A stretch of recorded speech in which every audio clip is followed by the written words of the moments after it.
Headlines for this week include intramural signups open, registration is right around the corner, and we talk UWL Fashion Week. Stay tuned, WMCM's Week in Review is next.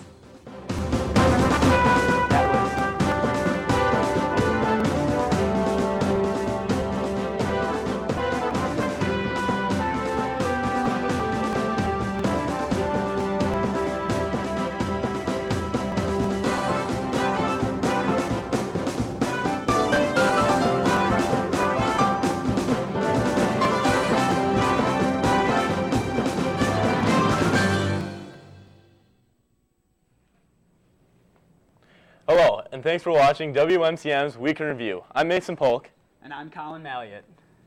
A UWL University police officer donned pink instead of blue this morning in his effort to not only fight crime, but also breast cancer. Officer David Pell organized a fundraiser selling coffee and donuts at Heschler Tower earlier today to raise money for breast cancer early detection, treatment, and research. Pell has many connections to breast cancer, with 11 of his relatives, including his mother, having fought battles with the disease. Officer Pell hosted a similar event following his mother's death in 2012, which raised over $1,000. He hopes to raise a similar amount this year, with all the proceeds benefiting the Susan B. Komen Foundation. 2016 Nobel Prize winner Michael Kosterlitz will be making a visit to UWL. He won this prestigious award based on his discovery related to matter's behavior in exotic states. His work opened the door for discoveries of new and exotic phases of matter with potential future applications in material science, electronics, and computing. Kosterlitz, now a professor of physics at Brown University, will be giving a public lecture and physics seminar related to his groundbreaking work at UW-La Crosse on October 26th and 27th. The public lecture is at 5 p.m. Thursday, October 26th in 1400 Centennial Hall. A reception begins at 4:30 in the Cameron Hall of Nations, and the physics seminar starts at 3:20 p.m. Friday, October 27th. UWL Fashion Week starts next Monday on campus. This week-long event is a multidisciplinary exploration of social justice and sustainability issues through the lens of fashion. Running from October 23rd to the 27th, the week's programming will include film showings, speeches from scholars and designers from around the country, and other events that explore how fashion connects with themes of gender, race, class, sexuality, and the environment. All of the events put on during the week are a product of collaboration across multiple UWL departments, including the College Feminists, College of Liberal Studies, and more.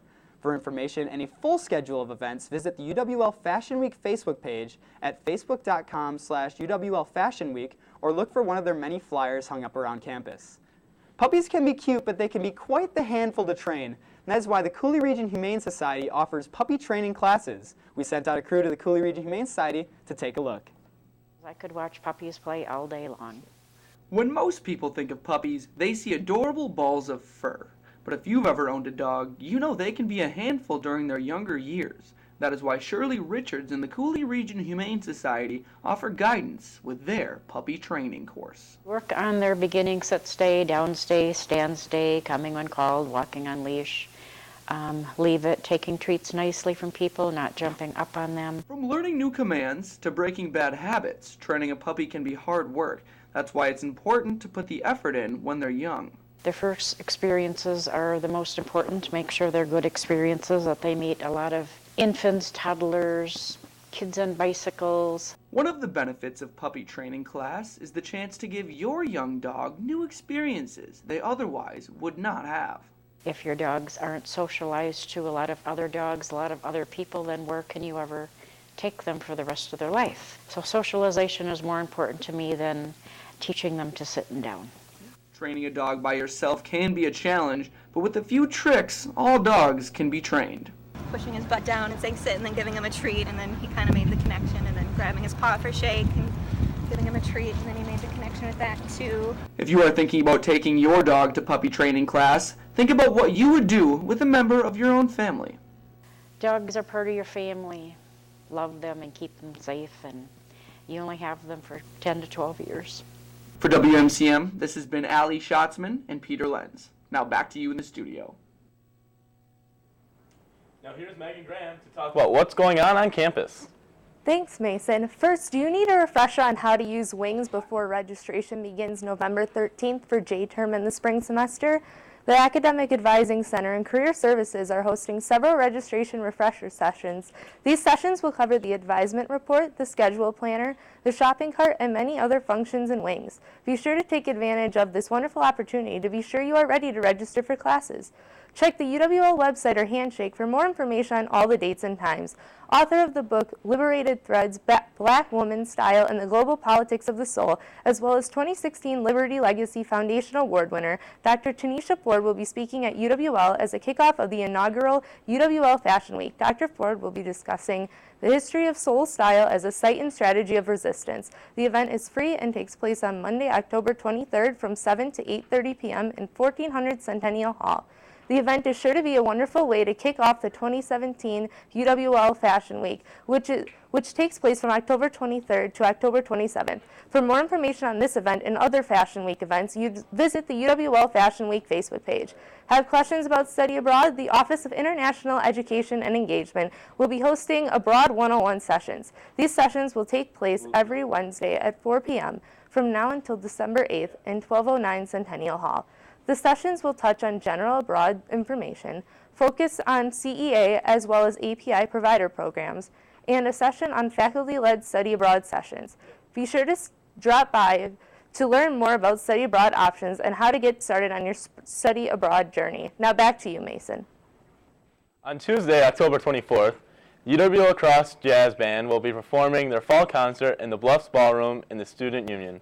Come listen to all the talented musicians as both the Jazz Orchestra, which is a nationally recognized ensemble that performs top-quality big band literature, and the Jazz Ensemble, which focuses on the development of individual and ensemble skills, will be performing the compositions that will range in style from big band swing to today's contemporary writing, including Latin, jazz, and funk. The concert will begin at 7:30 p.m., and the best part is this concert is completely free to attend. So go out, support our band, and listen to some great jazz music. The Cooley Region Humane Society has many pets in need of loving homes. Here's some of the animals available in this week's edition of Perfect Pets.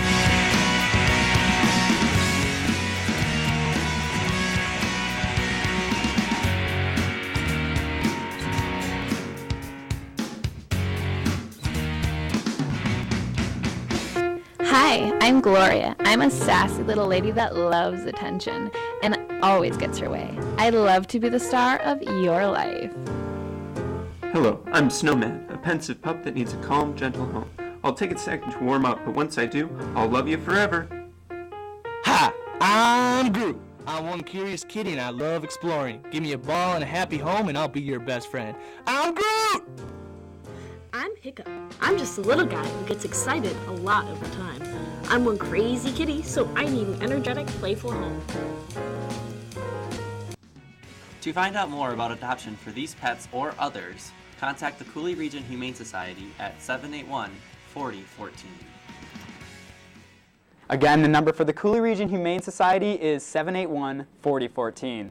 The Bryce Prairie Conservation Association has been fighting a battle with an invasive species that is ruining wildlife habitats in the area. Recently, the BCPA has teamed up with UWL student researcher Zach Woodcock and Dr. Niti Mishra, a geography professor and an expert in using drones for remote sensing, to map the progress they've made on Lake Onalaska and Bryce Prairie regions. Using state-of-the-art drone technology, they were able to observe invasive purple loosestrife levels, which very accurately, which will help further conservation efforts in the future. The organization also hopes that it will be able to share this information with other land management agencies looking to combat invasive species elsewhere in the state. With the next intramural season right around the corner, teams are currently signing up for competition. We sent out a WMCM crew to find out how they're doing. We went to the Eagle Rec Center to talk to Matt Schneider, the intramural supervisor, about why intramurals are good for lacrosse. Impacted the campus in a lot of different ways. First and foremost, we provide recreational opportunities, both recreational, of course, and competitive. So we provide that outlet for our students and of course, we put a lot of weight into academics, and those are incredibly important. But it's a great way for the students to get out of the classroom, not just work together with their colleagues and fellow classmates and friends, but also get to meet and get to know more about more people around campus, be more involved on campus, and really make their lacrosse experience kind of take that to the next level. If you're wondering what intramurals are coming up, Matt has the answers for you. So right now, with it being the middle of October, traditionally that's where we transition from our first quarter of the semester to our second quarter of the semester. So with second quarter, activities include basketball, futsal, trench ball, which is a variation of dodgeball. We have wrestling, sitting volleyball, bag toss, tennis, indoor ultimate frisbee. For more information, go to UW La Crosse's intramural sports page to learn how to sign up. For WMCM, this has been Miles Garvey, Austin Tackman, and Kenneth Kraus. If you want to participate in intramurals next season, make sure to sign up. Stephen R. Carpenter, the director for the Center of Limnology at UW-Madison and a highly distinguished researcher, will be speaking at UWL on the 26th and 27th. Carpenter will share about how the phosphorus cycle has been altered by human action more than any other global element cycle. His research shows how some freshwaters are being seriously polluted by phosphorus. The massive changes in ecosystems can have significant consequences for natural resources, but are difficult to predict in advance. Conservation, recycling, and proper management of these ecosystems can work towards solving the imbalance. Each week, the WMCM crew goes out and talks to your fellow peers in a segment we call... Stopped by the U today to ask people what's the biggest lie they ever told their parents. Oh, geez. Thanks for asking, Jason. Told my parents I was going over to a friend's house, and I took the car, and I never ended up going there.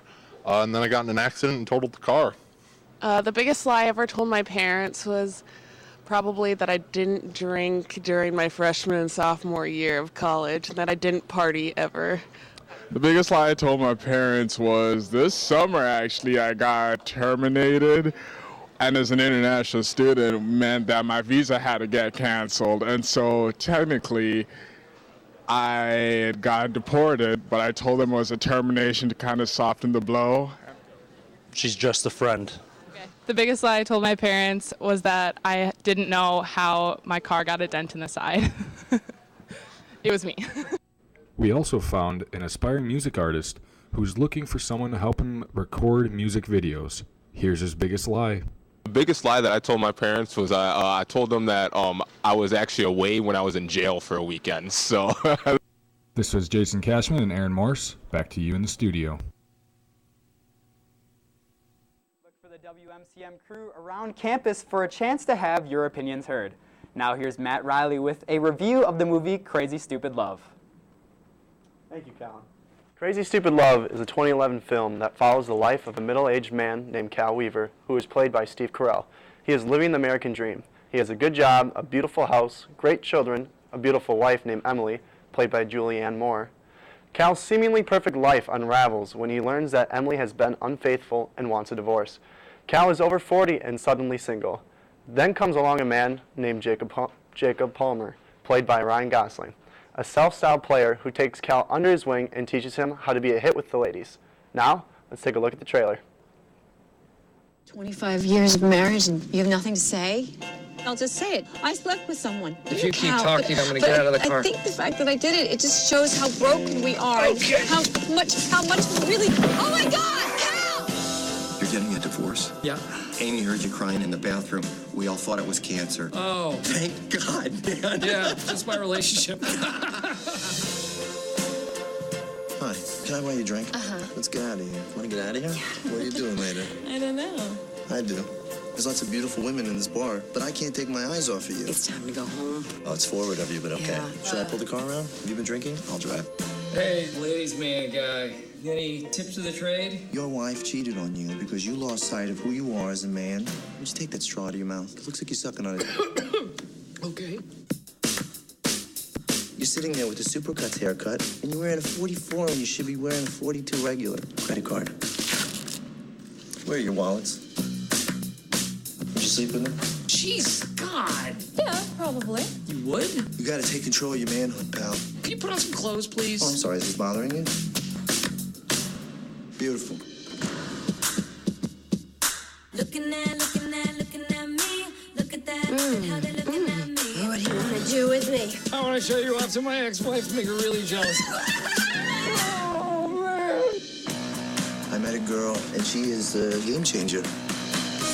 She's your soulmate, right? Go get her back. Wow, how old are you? I'm in love with her, and I don't know what to do about it.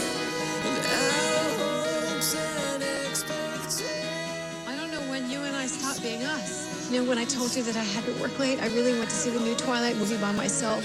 And it was so bad.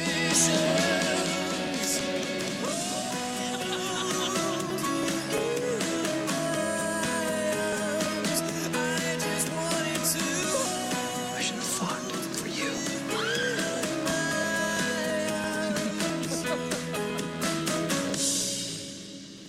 Take off your shirt. Why? Will you take off your shirt? Seriously? It's like you're photoshopped. Stay tuned to WMCM. Quinn Fitzsimons will be back with this weekend's weather. But first, let's send it over to Com Club.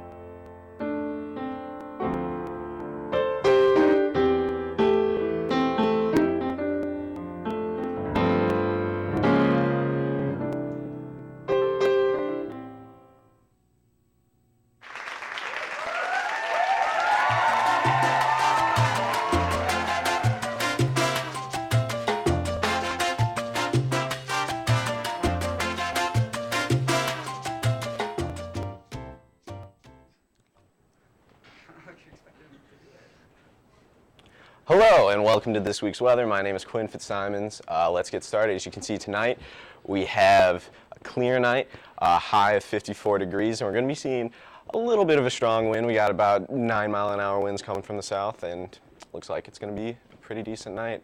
Yeah, Friday, mostly sunny. That's going to be great. Actually, yeah, I'm pretty excited for Friday. I have a few things coming up, so it's going to be nice that it's going to be 77 degrees outside. Saturday, it's going to be 71 and cloudy. Might want to bundle up a bit, I guess, from Friday, but it's 71 degrees. It's still going to be pretty nice outside. Southwest winds coming in at 13 miles an hour. Sunday, can't expect some showers. We have a high of 64 degrees. We have some winds coming in from the northwest going around 9 miles an hour, so be sure to wear your raincoats, bundle up a little bit for that. Yeah, and now here's Nate Weghaupt with this week's interview. Thanks, Quinn. This week, I'm joined by Josh Baker, part of the UWL Music Department, here to talk to us a little bit about the new music festival that's coming up soon. Josh, how are you doing today? I'm good. Thank you for having me. All right. So what is the new music festival? The festival is something that our department puts on every year at the beginning of November. It's, as you can guess by the title, centered around the new music, the new classical music of today, which in many cases is a little bit esoteric and it can be hard for audiences to grasp.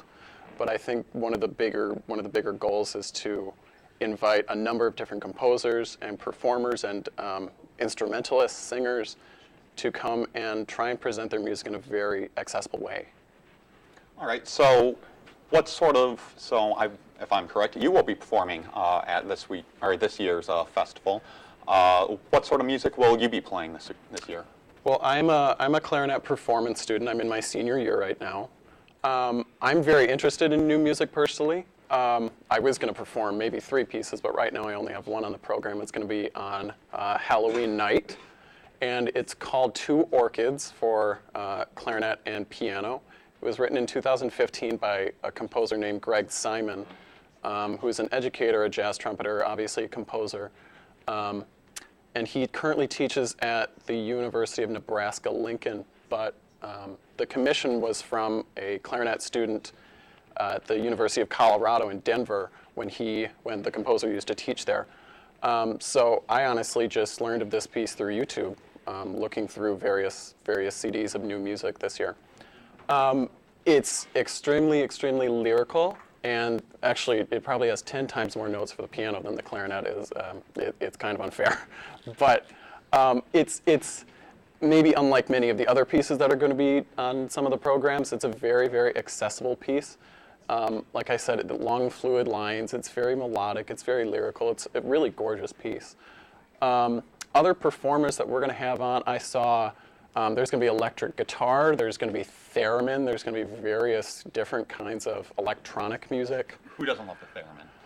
I don't think half the people know what theremins are, so I kind of have to explain it to people. But anyway, our kind of guest composer that we're inviting this year, his name is Samuel Ziman, and he teaches at the Juilliard School, which is in New York, which for even non-music people know that it's one of the most prestigious music schools in the entire country, maybe the world. And our flute professor and music history professor, Jonathan Borja, is good friends with him, and he knows him through him playing Samuel Ziman's music.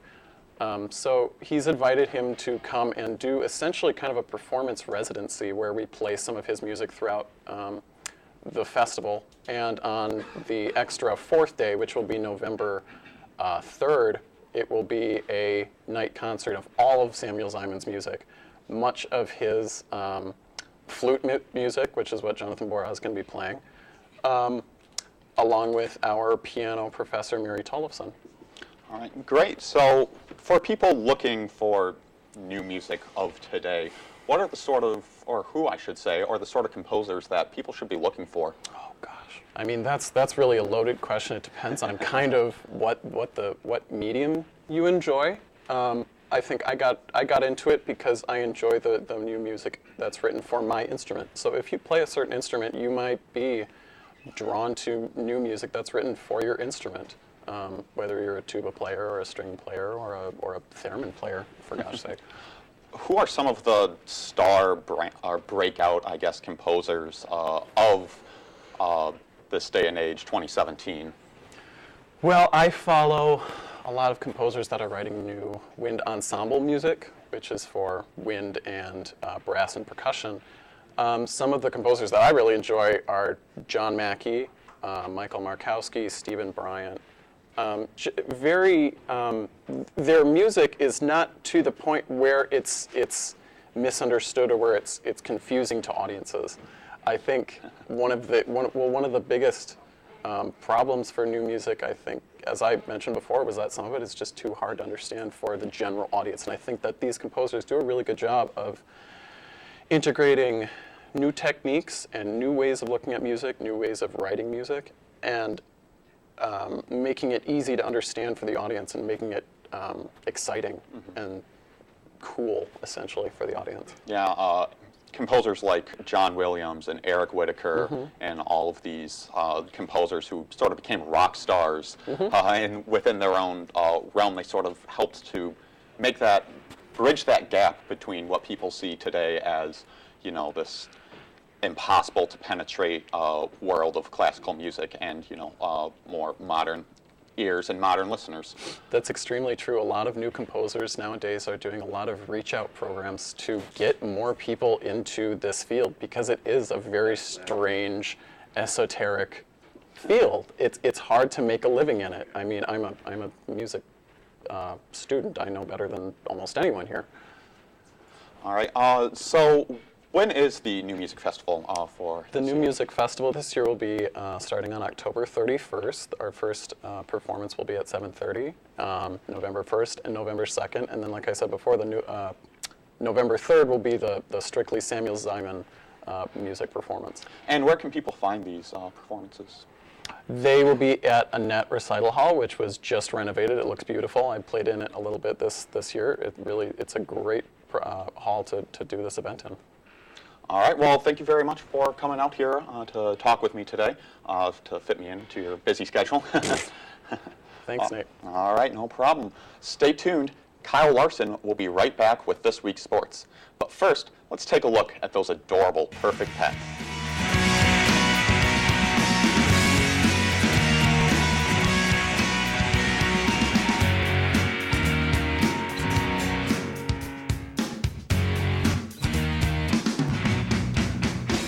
Hi, I'm Gloria. I'm a sassy little lady that loves attention and always gets her way. I love to be the star of your life. Hello, I'm Snowman, a pensive pup that needs a calm, gentle home. I'll take a second to warm up, but once I do, I'll love you forever. Hi, I'm Groot. I'm one curious kitty and I love exploring. Give me a ball and a happy home and I'll be your best friend. I'm Groot! I'm Hiccup. I'm just a little guy who gets excited a lot of the time. I'm one crazy kitty, so I need an energetic, playful home. To find out more about adoption for these pets or others, contact the Cooley Region Humane Society at 781-4014. Again, the phone number for the Cooley Region Humane Society is 781-4014. Well, it was a tough weekend for the UW lacrosse football team as they traveled to UW Whitewater this past weekend. The 24th ranked, undefeated Eagles faced off against the 2-3 Warhawks in a rainy Friday night game. Searching for their first win in the series since 2004, the Eagles and the Warhawks went back and forth behind junior quarterback Drew David's 15 of 38 passing and 2 touchdowns. One of those touchdowns went to Nick Holcomb, who finished with a career-high 11 catches for 95 yards. With that touchdown, Holcomb is tied for third on the single-season team record for touchdown receptions list. However, UWL gave up a whopping 275 yards on the ground to Whitewater and could not finish out a potential game-tying drive late in the fourth quarter. With the loss, UWL moves into a second-place tie with UW-Platteville at 2-1 behind undefeated UW-Oshkosh. This weekend holds a big game for the Eagles as they face off with the conference-leading Oshkosh Titans at home at 2 p.m. On Saturday, the 21st-ranked UWL lacrosse women's soccer team won their match with a 3-1 victory over UW-Eau Claire. The first half was extremely exciting as each team scored a goal within the first 32 minutes of the game. UWL junior Margaret Herrings had an exceptional game, scoring twice. Her teammate, Cassie Handrick, added a goal in between Herrings' first and second. The Blue Golds scored a goal at 31 minutes and 25 seconds, and after that, the defense took over for both sides.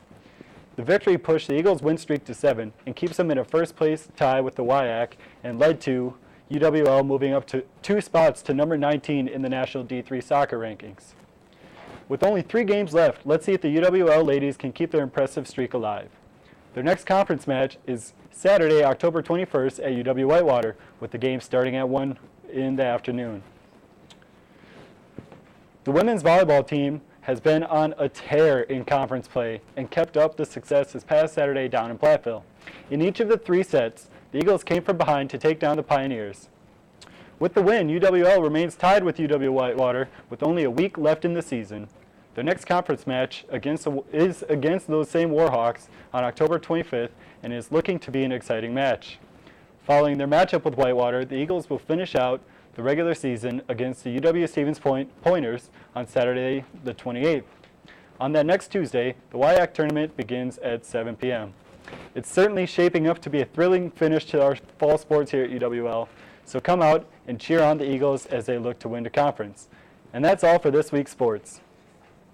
Well, there's a lot of upcoming opportunities to check out UWL sports and support them, as well as some good opportunities to support the Cooley Region Humane Society. WMCM and our partner RAQ Radio will be sponsoring a Perkins Dine-In where you can 10% of your proceeds will go to the Cooley Region Humane Society, as well as Texas Roadhouse following day on the 29th, and our chili cook-off is also coming up November 4th. So make sure you check out all those things. Definitely going to check out that Texas Roadhouse. Those buns you get are to die for. Yeah, definitely, definitely. Well, thanks for watching WMCM's Week in Review. Make sure you tune in next week, Thursday at 4:30 p.m. right here on Campus Channel 200 and Digital Cable 989.